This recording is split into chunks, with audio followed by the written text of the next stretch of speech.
is the role of the patient in all of this? Let me give you an example of a famous patient, or a famous patient-to-be, most likely. That's Sergey Brin of Google. Okay? He's a multi-billionaire, obviously one of the great geniuses of our time, and he has the bad fortune to have both a mother and an aunt with Parkinson's disease. I read this on the cover of Wired magazine 2 years ago, and so we can assume, based on genetics, that he's got a pretty striking chance of being afflicted with this too. And he realizes it as well, so he and his wife have created a group called 23andMe, which works on this issue. It's 23 is the number of chromosomes. It's an attempt to sort of, if you will, bypass a lot of the traditional laboratory, medical science, test tube, white rats approaches to medicine, and use big data.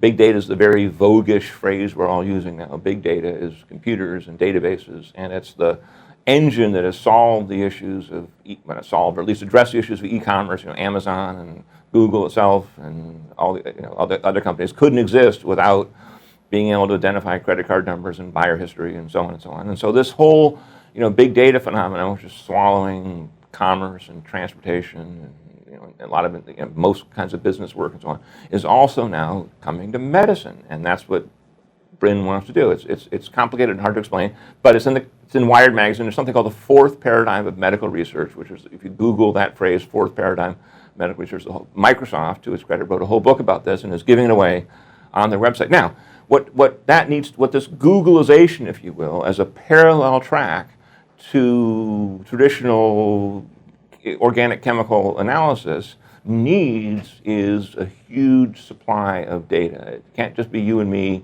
contributing our data. It needs to be, frankly, tens of millions of people doing it. And there's a lot of groups trying to do this. A group called WeConsent.us, which is sort of out of the scope. What they need, though, is the issue of product liability and information liability. What they need is everybody, when they go to the doctor, to freely, if they wish to, consent to having their medical data plugged into this large database. It can be de-identified. They'll never know it's you. This is a system that the Federal Aviation Administration uses on behalf of airline safety.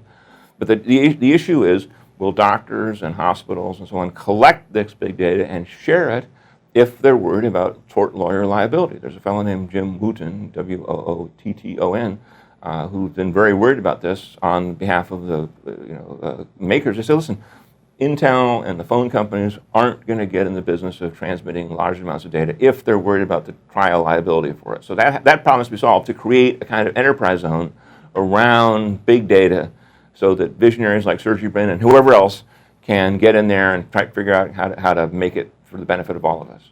People can now organize because of social media.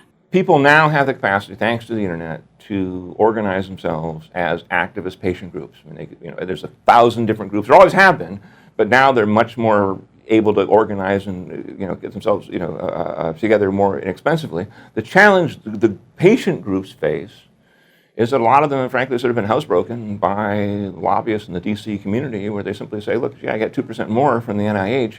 That's good enough. And the point is, you really don't want an incremental appropriation for your disease. You want a cure. So you got to think big. In other words, if it's just spending more money, well, the government's proven that it can spend money without much effect. What you really want is a fundamental change in the incentives going to the pharmaceutical companies, medical researchers, all the rest, so that they actually push through science past that valley of death into making a cure, and then don't get killed for it by the tort lawyers on the back end. And that's where the big data comes in, because if almost any drug in the world that you can think of will have some side effect on somebody. And so if a little smidgen of the population gets heart attack or something, like with Fen-Phen or Avandia, then you have to figure out a way to segregate that amount and say, listen, this works fine with no side effects for most of the population. Unfortunately, you, Mr. Pinkerton, you can't take it just because, and we'll figure out something else for you. But the vast bulk of the population gets the benefit of the drug without, obviously, the side effects. And you only get there through proper use of big data. And that's why serious medicine is a fundamental re-engineering. And that's why serious medicine requires a fundamental re-engineering of the way we think about healthcare, so that the emphasis is on medical research and cures, as opposed to just simply financing illness and sickness after the fact.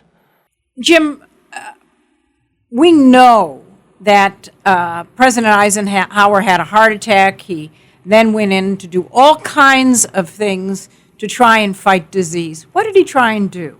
President Eisenhower certainly had plenty of health insurance and care, and he was leader of the free world. He certainly had access to everything that was possible. So in 1955, when he had a heart attack, guess what his treatment was? His treatment was bed rest. He had a heart attack, and they gave him bed rest, which actually now we know is actually bad for you. If you're sitting on your behind for 6 weeks, you get bed sores and clots and so on and so on. But that was the best they could do, and if they were really feeling daring, back in the 50s, they'd put you in an oxygen tent. They didn't really have any reason to think that would help, but at least kept you from smoking. So Eisenhower goes through his life and has this heart attack and just on bed rest. And then eventually, beginning in the late 50s and early 60s, they started moving toward the really radical and heroic and brilliant approach of open heart surgery, which is better than nothing, but it's horrendously expensive.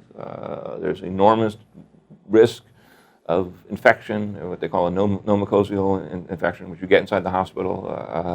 A huge, long recovery time. And so they're cutting your chest open. How can that be anything but traumatic? And then as they started advancing further, spending money, thinking hard about a solution as opposed to simply paying for it, they said, gee, well, let's go to angioplasties and stents, which are things that open up your veins and make them wider to keep strokes from happening. And then from there, they moved on to what they call the statin drugs, Lipitor, Crestor, and so on. And now heart disease is starting to become really, really survivable. Heart disease is about 3/4 more survivable than it was 60 years ago because of an enormous effort in science. And of course, in addition, we've now started moving toward the realization, well, aspirin or garlic pills or something stop or at least prevent the onset of heart disease and so on. So we've had a kind of a parabola from nothing 50 or 60 years ago to deal with heart disease to enormous gains in the technology of surgery. Former President Clinton had a heart chest event a couple years ago. He went to the hospital and out the next morning. It was an outpatient procedure to put in a new stent for him. And so we went from nothing and death, which is expensive in its own way, to open heart surgery, to angioplasties, to stents, to statin drugs, and now we're moving down on the other side of the parabola as costs are falling to garlic, heart disease, and of course lots of new wisdom about cholesterol and healthy eating and exercise, all of which are coming together.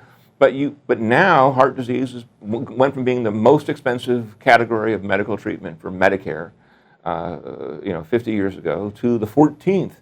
That's an enormous success. The challenge is to take that success we've seen on heart disease, continue making progress on it, and then apply that same wisdom to other diseases as well. Because that's the serious medicine approach, is that we're going to push through the problem. We're not going to simply deal with it as it is and pay for it. We're instead going to treat it and beat it and make it cheaper and put people back to work and with their families and enjoying their lives.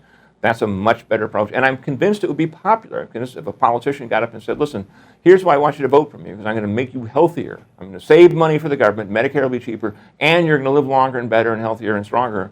I think people would vote for it. The challenge is neither party has sort of had the wisdom, as far as I can tell, to put that actual message on the ballot.